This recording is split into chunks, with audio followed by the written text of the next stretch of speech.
বৃন্দ সবাইকে শুভেচ্ছা ও অভিনন্দন। বর্তমান প্রজন্ম সম্পদ না বোঝা এই শিরোনামে বেশ কয়েকটি সংবাদ প্রচারিত হয়েছে।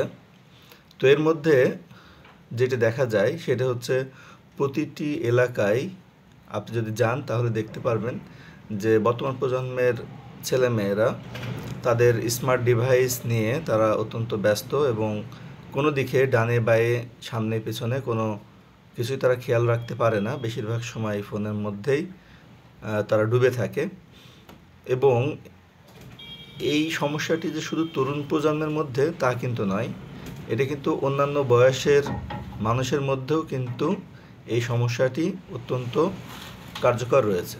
তো এই পরিস্থিতিতে যারা বয়স্ক মানুষ বা যারা এখন জবের মধ্যে আছে বা বিভিন্ন প্রফেশনে আছে তাদের ক্ষেত্রে খুব একটা প্রভাব বিস্তার করতে না পারলেও তরুণ প্রজন্মে যারা আছে তাদের মধ্যে কিন্তু এইটি বিশেষ প্রভাব বিস্তার করবে, এই ব্যাপারে কোনো সন্দেহ নেই।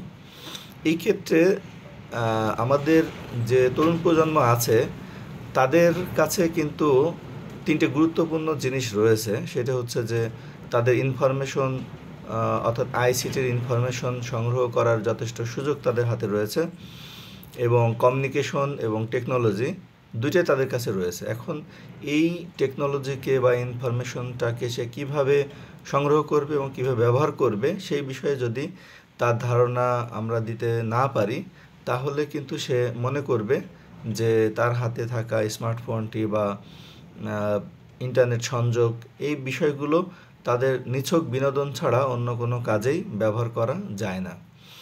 তো সেই ক্ষেত্রে এই বিষয়গুলো তাদের মধ্যে ইনপুট দিতে হবে। আর এই ইনপুট দেওয়ার দায়িত্বটা শুধুমাত্র যে সরকার বা শিক্ষা প্রতিষ্ঠানেরই আছে তা কিন্তু নয়, একটি সমাজের সবারই কিন্তু দায়িত্ব যে কিভাবে এই তরুণ প্রজন্মের মধ্যে তাদের সময়টাকে কীভাবে তারা কাজে লাগাতে পারে বা তাদের হাতে থাকে স্মার্ট ডিভাইসটাকে সে কীভাবে কাজে লাগাতে পারে, কীভাবে লার্নিংয়ের ক্ষেত্রে বা তথ্য সংগ্রহের ক্ষেত্রে এই বিষয়গুলো কতটুকু তাদের জন্য কাজে লাগতে পারে সেই বিষয়গুলো কিন্তু নিয়মিত সেমিনারের মাধ্যমে বা বিভিন্ন প্রোগ্রামের মাধ্যমে তাদের মাথায় দিতে হবে।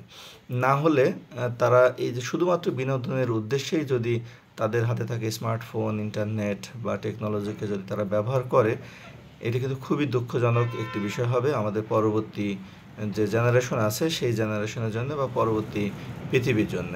তো আশা করছি আমাদের যারা সচেতন মানুষ আছেন সমাজের বা যারা চিন্তা করেন তারা ঐক্যবদ্ধভাবে বা দলবদ্ধভাবে অনেক কাজ করা যায় সমাজের জন্য। তো এই ক্ষেত্রে আমরা সার্বিকভাবে সহযোগিতা করতে পারি বা পাশে থাকতে পারি। তো আশা করছি যে ছেলেমেয়েরা তাদের ভুল বুঝতে পারবে এবং তাদের ডিভাইসটাকে সঠিক ওয়েতে তারা ব্যবহার করতে পারবে। এই ক্ষেত্রে আমাদের সকল ধরনের সুযোগ সুবিধা প্রশিক্ষণ আছে, আপনারা চাইলে আমাদের সাথে অবশ্যই যোগাযোগ রাখতে পারেন। সবাই ভালো থাকবেন। আল্লাহ হাফেজ।